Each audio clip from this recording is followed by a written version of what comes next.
Port Royal, Jamaica, hold a place in history that is both fascinating and tragic, representing a tale of immense wealth, indulgence, and eventual catastrophe. Known as the wickedest city on earth in the 17th century, its rise to power was shaped by its location and the illicit activities that flourished within it. However, this prosperity was short-lived, and the city would ultimately be consumed by the Caribbean Sea in one of the most catastrophic geological disasters in recorded history. The story of Port Royal is one of extremes, from unimaginable wealth to complete destruction, leaving behind only ruins and a legacy as one of the most unique archaeological sites in the world today. Port Royal's journey to prominence began after the English captured Jamaica from Spain in 1655. Seeking both defense and rapid profits, the English invited privateers, state-backed pirates, into the island to establish a base for their activities. The English crown, eager to control the Caribbean and its lucrative trade routes, saw the potential of Port Royal, located at the mouth of one of the region's largest and deepest natural harbors. This made the city the perfect location for piracy, maritime trade, and smuggling operations.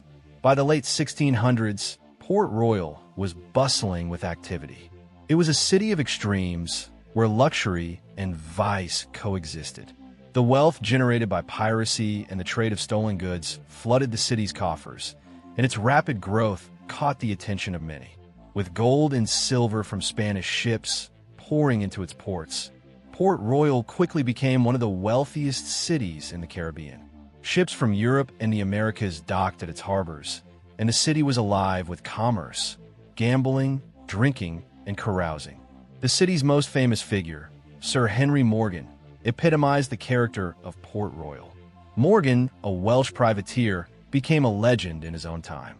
He was known for his daring raids on Spanish colonies, plundering ships and towns, and returning to Port Royal with immense wealth. He used the fortune he amassed to fuel the city's extravagant lifestyle. Morgan was later knighted by the English crown, but his pirate days lived on in the streets of Port Royal. It was not uncommon to see pirates, soldiers, merchants, and the local elite mingling in the same establishments, with fortunes made and lost in the blink of an eye. But the excess that defined Port Royal was not limited to its pirates and traders. The city was notorious for its lawlessness. Gambling halls, brothels, and taverns were rampant, attracting a mix of sailors, settlers, and fortune hunters.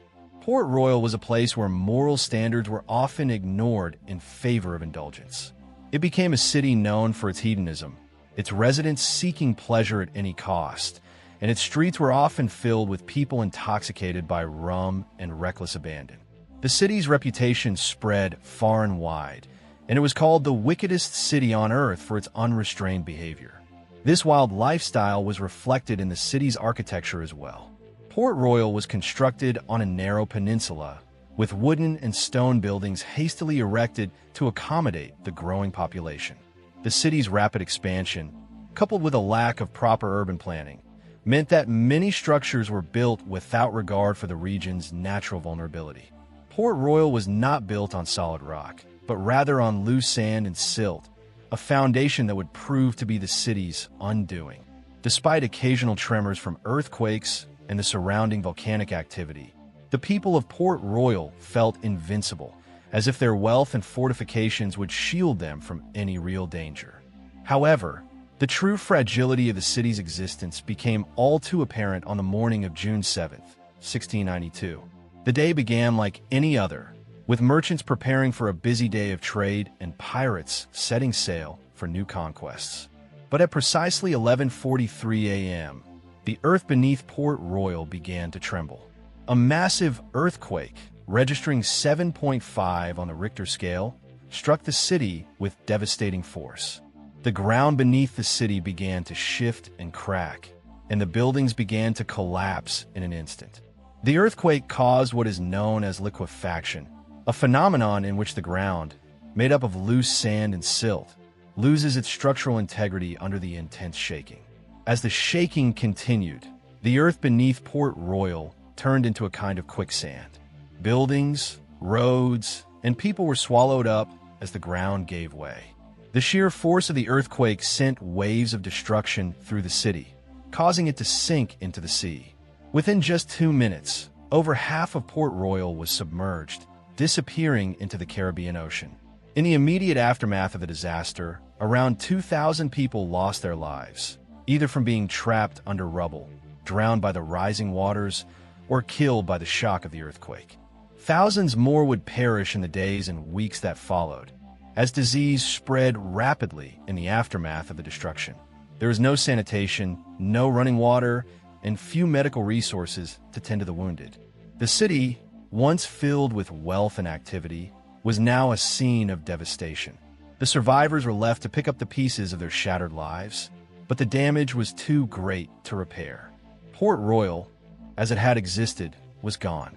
The English government, in an effort to salvage what they could, attempted rescue missions. However, the situation was dire. Despite their best efforts, the damage was far beyond what they could have imagined. The rescue efforts were hampered by aftershocks, hurricanes, and the general instability of the region. The survivors, many of whom had lost family members or homes, faced an uncertain future. Some were forced to relocate to Kingston, which, over time, would surpass Port Royal as Jamaica's commercial hub. The aftermath of the earthquake would prove to be a long and painful recovery. Though some rebuilding took place, Port Royal never regained the grandeur it once had. The city continued to be battered by natural disasters, including hurricanes that further eroded its once imposing fortifications. The English abandoned much of the city, leaving it in ruins. The once thriving port, once a haven for pirates and traders, now became a shadow of its former self. By the early 19th century, Kingston had become the dominant commercial center of Jamaica. While some residents of Port Royal attempted to rebuild, the city never returned to its former status. The wealth that had flowed so freely through its streets had vanished, and with it went the city's reputation as a thriving, lawless hub of wealth and vice. The once legendary city that had attracted pirates, traders, and adventurers was now a ghost town, its streets silent and empty. Over the years, Port Royal became little more than a forgotten memory. But in the late 20th century, interest in the city's history and archaeology began to grow. As scientists and historians began to study the site, they uncovered incredible discoveries. Much of the city, preserved beneath the sea, became an underwater archaeological treasure trove. Excavations revealed artifacts that had been left behind in the rush to escape the disaster. Coins, tools, personal belongings, and even the remains of buildings that had sunk into the sea. These findings have helped to preserve the legacy of Port Royal, providing a window into the past and offering insight into the lives of the people who once lived there. Today, Port Royal is often referred to as the Pompeii of the New World due to its exceptional preservation. The city's ruins, both above and below the water, stand as a testament to the fragility of human ambition and the unpredictable forces of nature. The excavation of Port Royal has not only provided valuable historical artifacts, but has also allowed researchers to learn more about the dynamics of colonial-era Jamaica and the impact of piracy on the region. The story of Port Royal serves as a powerful reminder that wealth and power are often built on unstable foundations. While the city's rise was fueled by its strategic location, its wealth and piracy, and the lawlessness that allowed such indulgence, its fall was brought about by the very physical instability upon which it was constructed. The ground beneath Port Royal, once seen as an enduring foundation, proved to be its undoing. In the years since its destruction, Port Royal's legacy has lived on in the form of both a cautionary tale and a symbol of the unpredictability of nature. It is a reminder that even the mightiest cities, no matter how powerful or wealthy, are subject to the whims of the earth itself. What once was a thriving center of wealth and vice is now a preserved archaeological site, offering valuable insights into the past, while also standing as a reminder of the fragility of human civilization. Port Royal's legacy, though steeped in wealth, vice, and sudden destruction, also offers an important lesson about the volatility of human ambition and the delicate balance between prosperity and collapse. The city's dramatic fall into the sea serves as a poignant reminder of how the forces of nature, often perceived as distant and controllable, can humble even the most powerful and indulgent civilizations. In examining the history and aftermath of Port Royal, we learned that its rise was based on a combination of strategic location, piracy, and indulgence, while its fall was due to the very foundation upon which it was built, one that was both physically unstable and morally corrupt. As the 17th century came to a close, Port Royal had firmly established itself as one of the wealthiest cities in the Caribbean. The city's economy was rooted in piracy, a practice that was given a veneer of legitimacy by the English crown, who sanctioned privateers to plunder Spanish ships and settlements. These privateers, including the infamous Sir Henry Morgan, made Port Royal a bustling hub for trade, theft, and indulgence. The city's position on the edge of the Caribbean's largest harbor allowed privateers to easily target Spanish vessels, bringing back riches in gold, silver, and other valuables. These plundered goods created an influx of wealth that funded a hedonistic society, filled with gambling halls, brothels, and taverns, where fortunes were won and lost in the blink of an eye. At the height of its prosperity, Port Royal was a city of extremes, characterized by opulent mansions on one side and squalid shanties on the other. The sharp contrast between the city's elite and its working-class residents reflected the divide that existed in the wider colonial system. On one hand, wealthy merchants, privateers, and traders reveled in their newfound riches, while on the other, enslaved Africans worked the land and served the elites. Port Royal's wealth, thus, was built on the exploitation of both resources and people, making it a microcosm of the broader colonial system that pervaded the Caribbean. The most famous of Port Royal's residents, Sir Henry Morgan, epitomized the pirate spirit that dominated the city. Morgan, originally from Wales, rose to prominence as one of the most successful privateers of his time, earning both riches and notoriety. His raids on Spanish colonies made him a hero to the English and a villain to the Spanish. By the time of the 1692 earthquake, Morgan was a wealthy and influential figure, having amassed a fortune from piracy. His activities made him the de facto leader of Port Royal, and he spent his fortune to further embellish the city. His actions helped to fuel the extravagant lifestyle that became synonymous with Port Royal, where pirates, sailors, and traders mingled freely with the city's elite. In this context, Port Royal became a symbol of both the possibilities and the dangers of living beyond the law.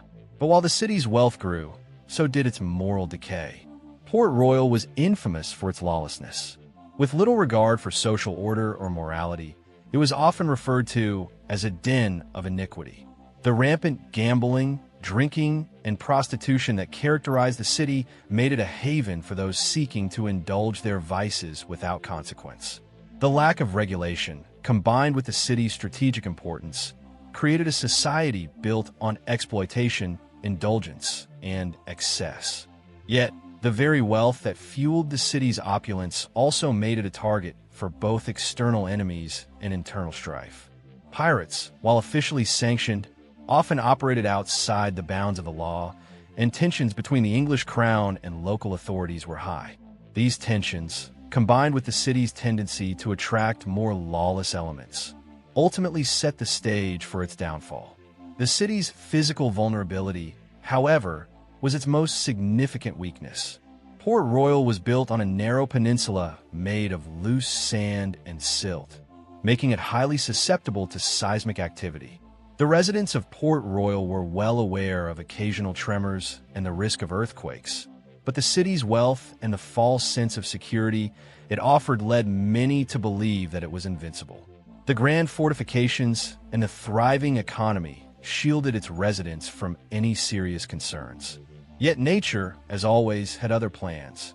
On June 7, 1692, at precisely 11:43 a.m., that plan unfolded in the form of a massive earthquake that would forever alter the fate of Port Royal.